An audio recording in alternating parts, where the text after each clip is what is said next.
कि गेहूं चावल दाल बाजरा पीली पीली सरसों से, गेहूं चावल दाल बाजरा पीली पीली सरसों से, अपना तो गहरा नाता है जाने कितने बरसों से।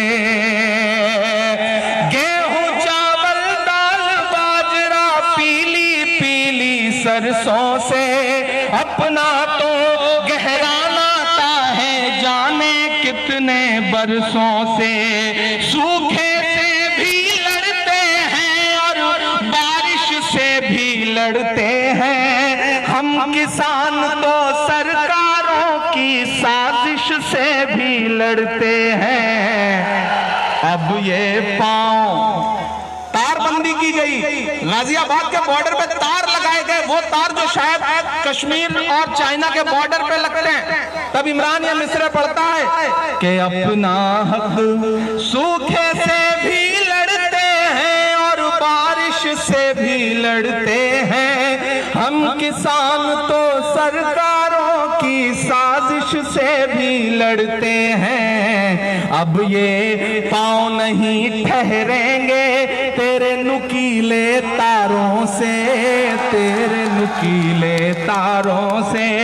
अपना हक हम छीन के लेंगे दिल्ली के दरबारों से, दिल्ली के दरबारों से। जो लोग ऊपर खड़े हैं उन सबको भी शामिल करता हूं मैं, आप भी शामिल हो इस मिसरे में और इस मुहिम में, इस लड़ाई में, कि हम धरती का सीना चीरे अन्न की पैदावार करें और सदन में बैठे जालिम हम पर अत्याचार करें।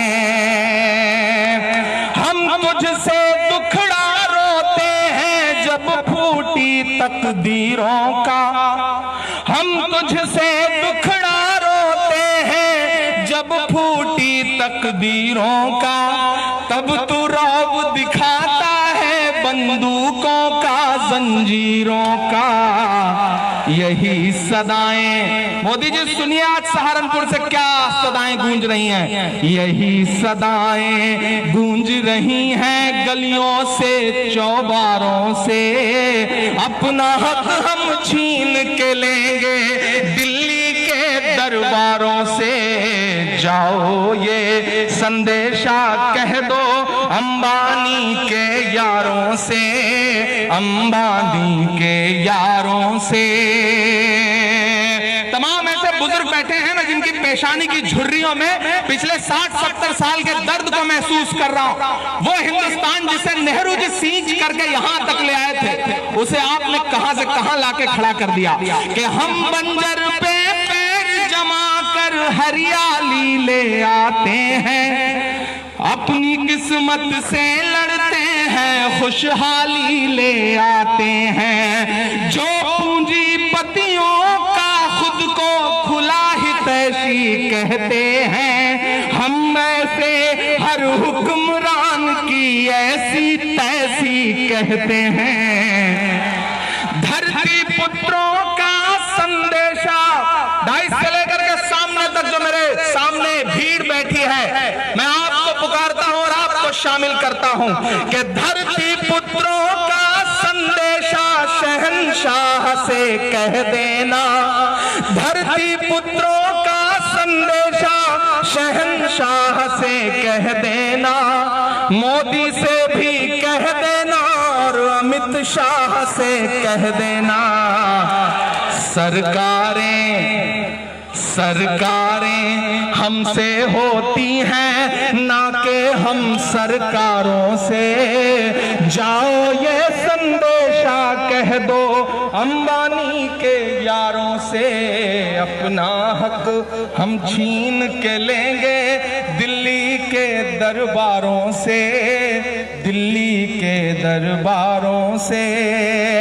मैंने पीछे मुड़ के विधायक जी से कहा कि बंद करूं, तो उन्होंने कहा नहीं आप बोलते रहो। तो मैं 5-7 मिनट आपसे और मुखातिब रह लेता हूं। आप बहुत अच्छा सुन रहे हैं, एक बहुत छोटी सी नज़्म आपको और सुना दे रहा हूं। हाँ, भाईजान कह रहे हैं कि हमारे कस्बे का नाम ले लीजिए। अब चिल्काना का नाम लेने की जरूरत है? पूरा हिंदुस्तान आज चिल्काना चिल्काना कर रहा है। आप कैसी बात कर रहे हैं? आज हिंदुस्तान का हर प्रमुख चैनल चिल्काना की तरफ भागा हुआ चला रहा है। हिंदुस्तान का हर बड़ा नेता आपके डाइस पे मौजूद है।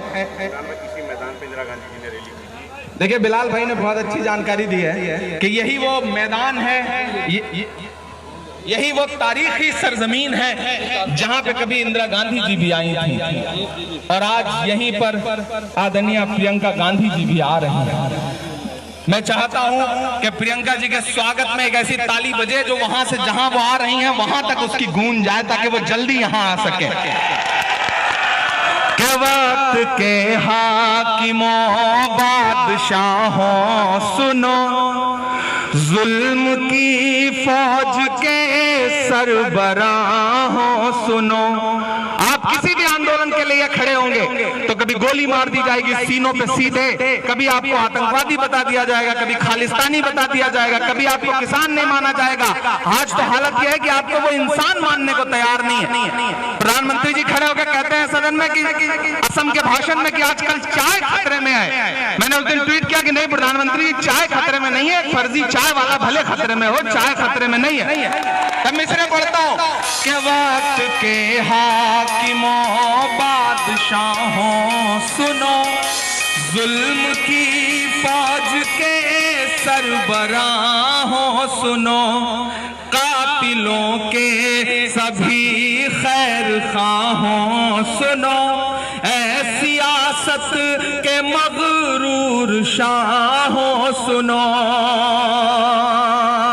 पुलिस लगा दी गई गाजीपुर बॉर्डर से भगाने के लिए, लेकिन मानना पड़ेगा राकेश जी ने ऐसे आंसू बहाए हैं कि उन आंसुओं में मोदी जी की जितनी साजिशें थी वो अपने आप बह गई हैं। सलाम पूरे देश को। और देश ऐसे उठ खड़ा हुआ कि जो बंदूकें, जो हथियार बंद सिपाही पहुंचे थे किसानों को गाजीपुर से भगाने के लिए, वो रात में जब उल्टे पैर वापस लौटे हैं तो मुझे उसी दिन समझ में आ गया था कि अब इस किसान आंदोलन को हिंदुस्तान में फैलने से कोई रोक नहीं सकता और किसानों को कोई हरा नहीं सकता।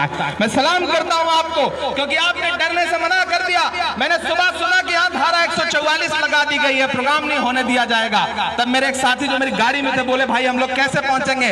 मैंने कहा सहारनपुर है वो, न जाने कितनी धारा 144 लगती रहती है, जाती रहती है। ये लोग डरने वाले लोग नहीं है। वक्त के हाकिमों बादशाहों सुनो, ऐ सियासत के मगरूर शाहों सुनो, मत समझना डराने से डर जाएंगे। थक गए क्या?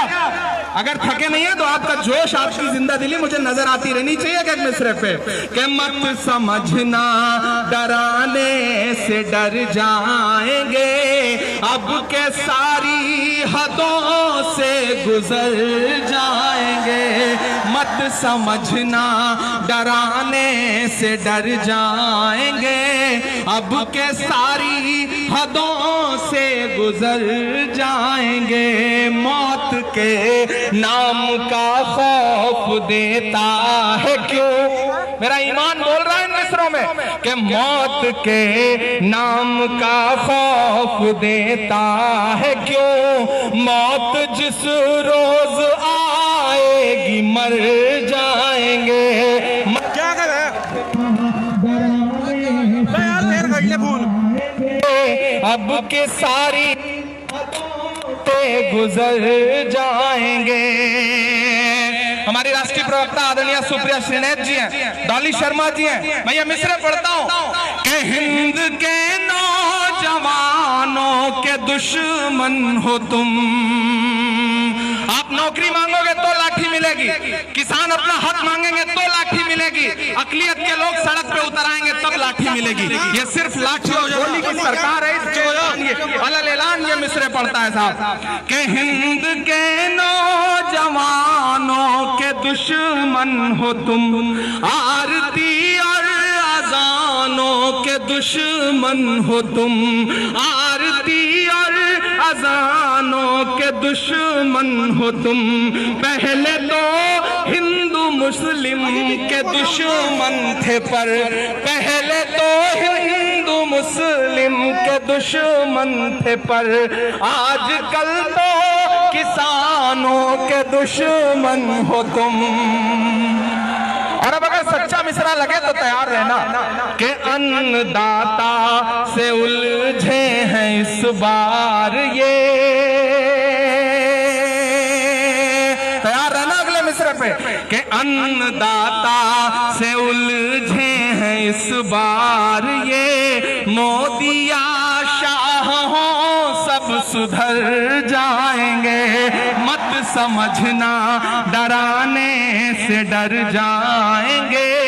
अब के सारी हदों से गुजर जाएंगे। और आखिरी मिसरे पढ़ता हूं सहारनपुर वालों, यहाँ मेरी पूरी लीडरशिप बैठी है, कांग्रेस के पूरे प्रदेश का बड़ा नेता यहाँ बैठा हुआ है, इमरान मसूद साहब जी जी जी, पूरी लीडरशिप बैठी है। मैं एक बड़ी बात आज यहाँ कह रहा हूँ, मैं डाइस के लोगों का खास ध्यान चाहूंगा, मेरी इस बात को सुनिएगा। इधर जो अपने खून पसीने से कांग्रेस को सींच रहे नेता हैं, मैं उनको भी सलाम करते हुए शामिल करता हूं इस बात में। देखिए, आज सहारनपुर की रैली ने एक सिग्नल दिया है उत्तर प्रदेश की कांग्रेस को, उत्तर प्रदेश की कांग्रेस को सहारनपुर ने एक सिग्नल। और मेरी बात सुनना, अगर रेड लाइट हो और गाड़ी आगे बढ़ा दो, देश के कांग्रेसी नेताओं से कहता हूं कि अब अपने घरों से निकल आइए। ये लड़ाई आप जीतने की शुरुआत कर चुके हैं, और अगर आप पूरे उत्तर प्रदेश में इसी तरह गाते रहे तो योगी सरकार की कोई भी लाठी ना आपको रोक सकती है, ना उत्तर प्रदेश पुलिस की कोई गोली आपको रोक सकती है, क्योंकि आप कांग्रेस के लोग हैं। आपके पास विरासत है कुर्बानियों की। आपकी जो इतनी बड़ी नेता रही है इंदिरा जी, उन्होंने इस देश के लिए अपना लहू कुर्बान कर दिया, उनका सीना छलनी रहा है गोलियों से। आपके बड़े नेता राजीव जी ने इस देश के लिए कुर्बानी दी है, इसलिए कोई कांग्रेसी कुर्बानी देने से डरता नहीं है। नहीं डरता है ना, नहीं डरता है ना, इतनी खामोशी से कैसे बता रहे, नहीं डरता है ना।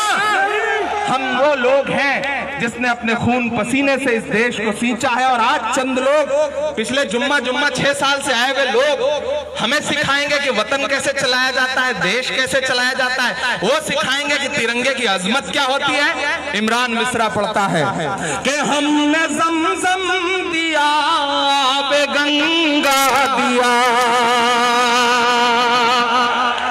हमने ज़मज़म दिया, आबे गंगा दिया। अगला मिसरा सच लगे तो सहारनपुर वालों तुमने भी झेला है, तुम्हारे इतराफ ने भी झेला है कि हमने ज़मज़म दिया, आबे गंगा दिया, तुमने भारत को दंगा ही दंगा दिया। और अब अपनी ऊर्जा समेट के रखिएगा, अपनी ताकत समेट के रखिएगा चौथे मिसरे के लिए। पिछले 26 जनवरी से बहस चल पड़ी है देश में, सिखाया जा रहा है तिरंगे का सम्मान, तिरंगे का सम्मान।